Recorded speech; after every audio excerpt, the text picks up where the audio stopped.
Assalamualaikum warahmatullahi wabarakatuh.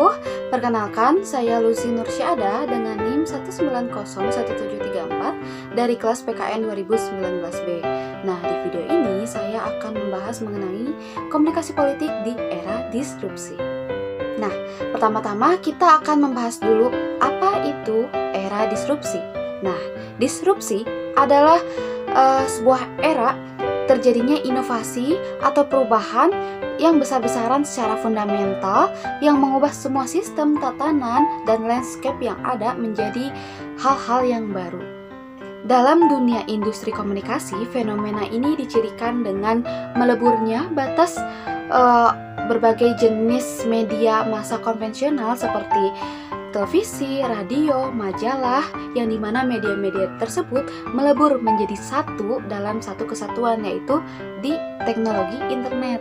Nah, dengan adanya teknologi internet, maka muncullah sebuah era komunikasi baru, dan juga hal ini mendukung terjadinya perubahan di era saat ini.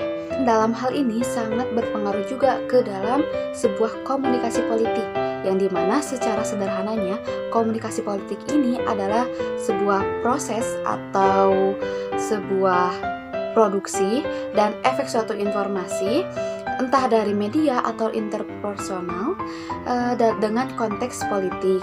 Nah, kemudian politik mengalirkan pesan-pesan politik berupa tuntutan, proses, atau dukungan ke jantung atau ke pusat pemrosesan sistem politik. Nah, dan hasil pemrosesan itu dialirkan kembali oleh komunikasi politik. Menurut Dahlan tahun 1999, komunikasi adalah unsur yang paling esensial dalam demokrasi. Batasan demokrasi banyak ditentukan oleh komunikasi. Komunikasi menentukan watak dan mutu demokrasi pada suatu masyarakat. Saya akan menyebutkan apa sih fungsi dari komunikasi politik. Pertama, memberikan informasi kepada masyarakat apa yang sedang terjadi di sekitarnya. Kedua, mendidik masyarakat terhadap arti dan signifikasi fakta yang ada. Tiga, menyediakan diri sebagai platform untuk menampung masalah-masalah politik sehingga bisa menjadi wacana dalam membentuk opini publik dan mengembalikan hasil opini itu kepada masyarakat. 4. Membuat publikasi yang ditujukan untuk pemerintah dan lembaga-lembaga politik. Dan yang terakhir, dalam masyarakat yang demokrasi, media politik ini dapat menjadi sebuah advokasi yang dapat membantu agar kebijakan dan program lembaga politik dapat disalurkan kepada media massa. Pemberitaan politik di media sosial saat ini perlu kita lihat lebih dalam, karena kita harus berhati-hati juga, tidak semua pemberitaan politik itu baik. Nah, ada juga pemberitaan politik yang dilakukan oleh pihak-pihak yang tidak bertanggung jawab.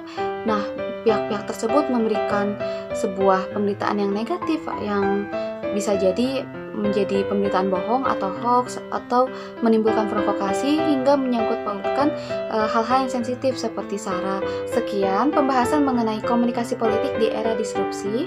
Mohon maaf bila ada kesalahan maupun tutur kata yang kurang mengenakan. Terima kasih. Wassalamualaikum warahmatullahi wabarakatuh.